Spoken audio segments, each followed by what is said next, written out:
Namaste. Welcome to the Insight podcast. The Hindu community of the UK recently launched its first ever Hindu Manifesto for the upcoming UK 2024 general election.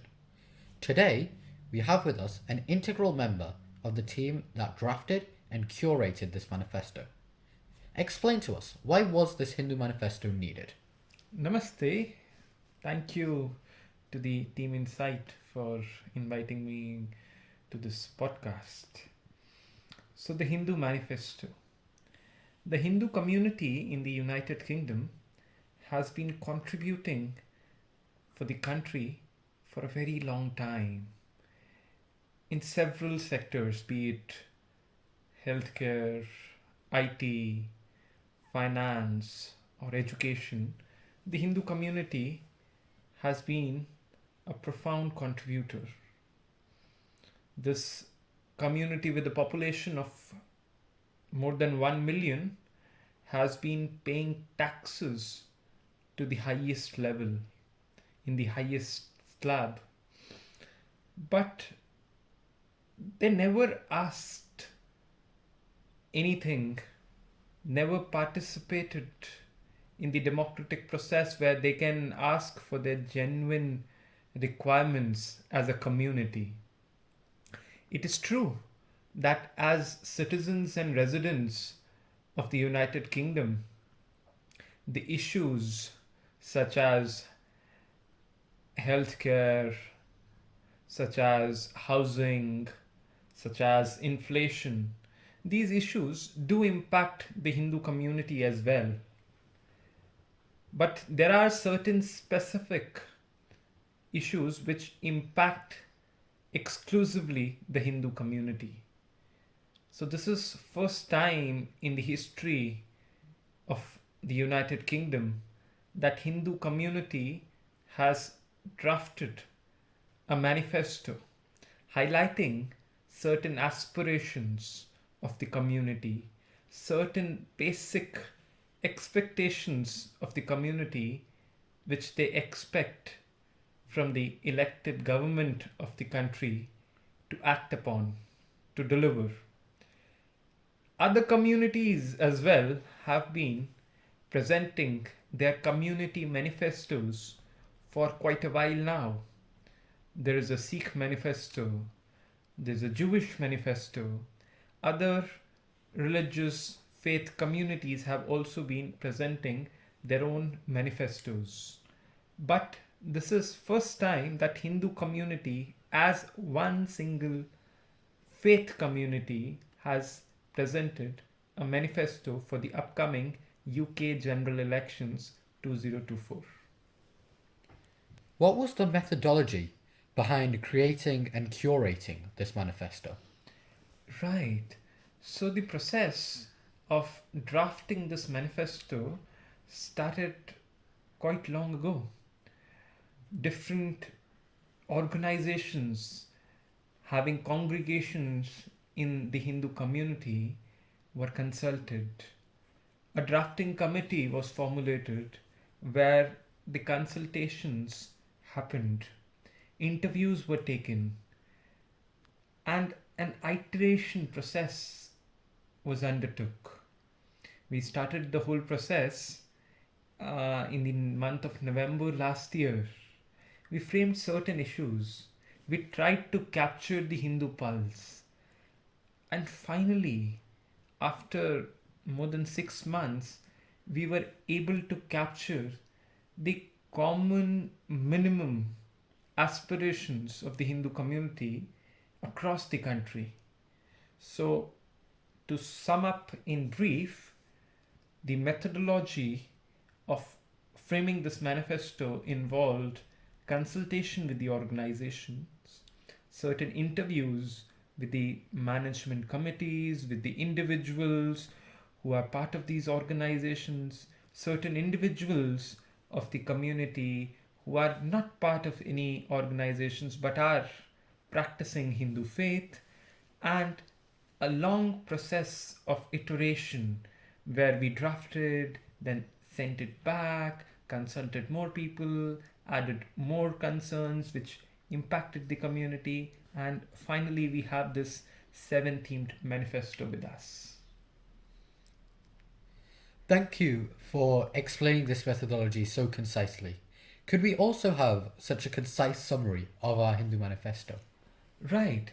So, as we mentioned, there are broadly 7 themes in this manifesto, which tries to capture the general pulse of the Hindu community in whole of the country. So there is something for different stakeholders, for different members, for different communities, intra-communities within the Hindu Samaj. For example, there is something for the security of the Hindu temples. There is something for the students practicing Hindu faith.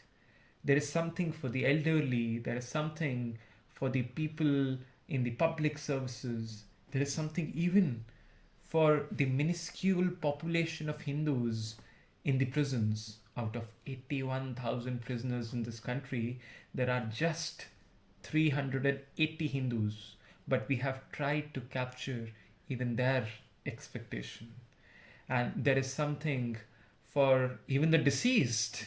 We have tried to cover certain cremation related issues, certain coroner's process related issues. So overall, within these 7 themes, we have tried to capture the whole spectra which concerns the Hindu community living in the United Kingdom. One of the biggest themes in the Hindu Manifesto was regarding the security of the mandirs. How can the government help with increasing the security of our mandirs? Right. So recently, we saw that Hindu mandirs were attacked. 2 years ago in Leicester, multiple Hindu mandirs were vandalized. The Dharma Dhwaja, the religious flag, was taken down. Even the Murti, the Vigraha, was attacked in some temple in Wembley this year. Hindu mandirs have been constantly under attack. These are vulnerable places. But there is no special protection scheme which has been granted by the British government. Whereas this year there were 2 special protection schemes announced and issued by the British government. One was regarding the protection of mosques.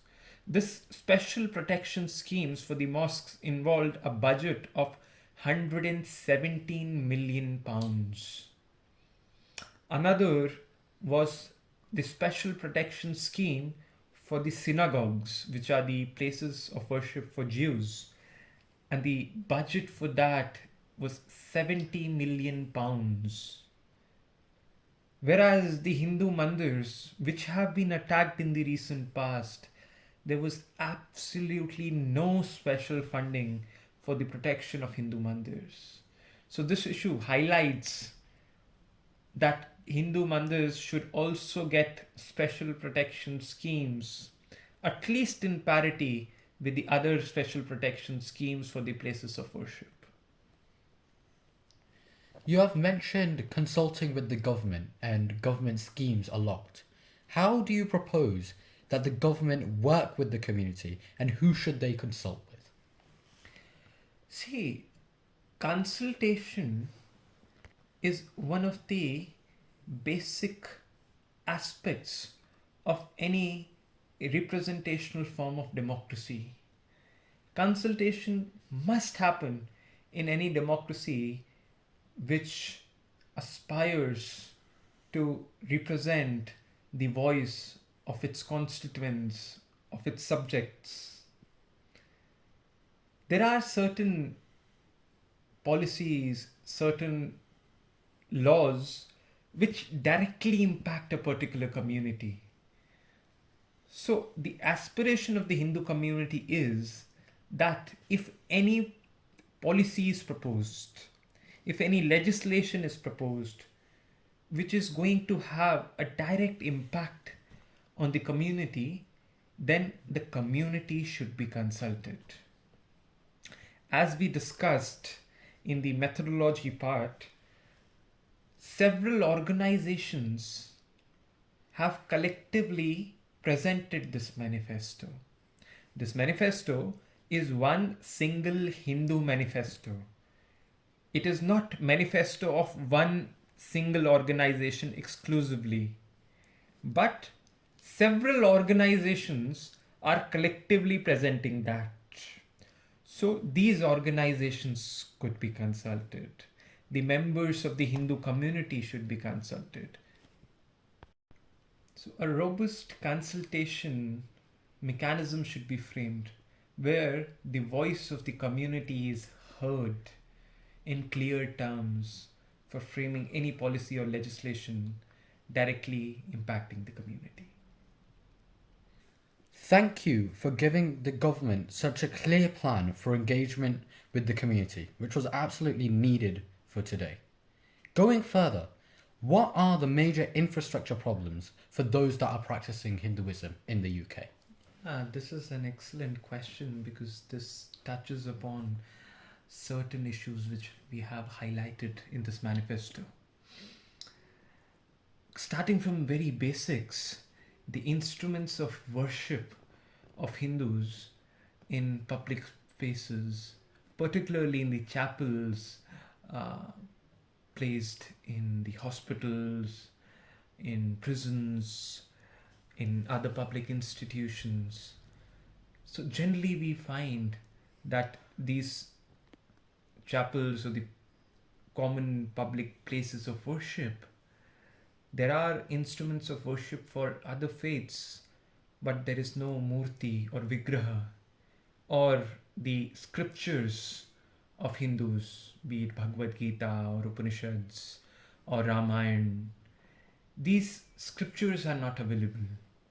Recently there was a case where one of our Hindu brothers went to a court as a witness, and when he was asked to take an oath and he was asked the choice of the scripture upon which he would like to take oath upon, he said Bhagavad Gita. When judge asked the court staff to bring Bhagavad Gita, they found out that there was no Gita available in the court. And the judge had to say him, you just imagine that there's Gita in front of you and take an oath. As basic as a Bhagavad Gita in the court to take an oath upon. The instruments of worship, the essential instruments of the Hindus are not available, neither in the public spaces nor in the chapels of all these places. So they should be made available. Secondly, there should be paid chaplains made available in the places, particularly in the chapels, across all these public spaces. Thirdly, there are certain culturally or religiously sensitive events for which infrastructure in the UK is inadequate. We can particularly see the case of crematoriums. Our scriptures prescribe that the body consigned to fire after death as soon as possible after biological death. Particularly within 3 days. But the practical situation in this country is that it takes more than 10 days, sometimes even 15, 18 days to complete this process. There are not ample number of crematoriums available, and the whole process of getting the cremation certificate also takes long. So all these issues should be addressed. This is the aspiration regarding the appropriate infrastructure for the religious practices which we are trying to highlight in this manifesto. Focusing again on one particular section of this manifesto, what is the most prominent issue in relation to religious education of Hinduism in the UK? That is again a very pertinent question. The Hindu families are very particular about the education of their children. The parents are ready even to shift their houses, even to sacrifice their career for the sake of the education of their children. And the Hindu students are also very intelligent. They are able to clear all exams in a very good grade. They score well. They go to the best of the schools and universities because of their merit. But when it comes to the religious education, the students do not get an opportunity to read their own religion in this paper. I think it was Insight itself which conducted a survey a few years ago, and that report, which we have highlighted in the manifesto as well, highlighted that 93% of schools do not even offer Hinduism in the RE paper. And even those 7% schools, in most of these cases, either there is no teacher available, or there is no syllabus in place, or even when there is a syllabus, that syllabus doesn't reflect the ideals of Hinduism in spirit. So all these needs to be addressed. We are asking that this is the aspiration of the Hindu community, that Hinduism must be available in all schools, at all the educational levels, but particularly at the GCSE level. And for the framing of the syllabus, for the training of the teachers, the Hindu Education Board must be consulted. So this is the aspiration regarding the education, particularly the religious education, which has been highlighted in the manifesto. Thank you for explaining these important sections of the manifesto so clearly and concisely to us. Finally, what are the next steps of this manifesto? So finally, after long iteration process, the manifesto has been launched. Now it's a public document. Now what we expect is that every candidate who is contesting the upcoming UK general elections, they should read this manifesto. They should know the aspirations of the Hindu community, the community which is serving the cause of this nation in several sectors tirelessly. Their voice should be heard. Their aspirations should be understood by the candidates. And the candidates should endorse this manifesto.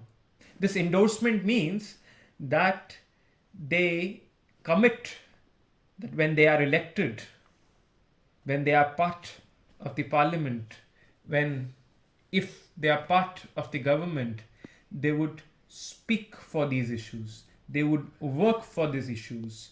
They would highlight the aspirations of the Hindus in the policy, in the legislation, and these genuine demands, which are very basic for the Hindu community, should be addressed, should be taken care of. This is the expectation of this manifesto. The endorsement process is also very simple. There are certain social media handles which are mentioned on the manifesto. We expect the candidate to go on their social media handle, put the photo of the manifesto or take a selfie with the manifesto, put it on their social media and tag these social media handles. And there is a dedicated website, hindusfordemocracy.org.uk. The manifesto can be perused there, can be downloaded as a PDF for free, and can be shared. So the candidates can read that manifesto there.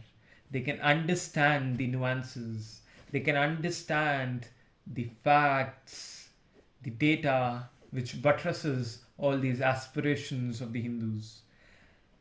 And they can then endorse that.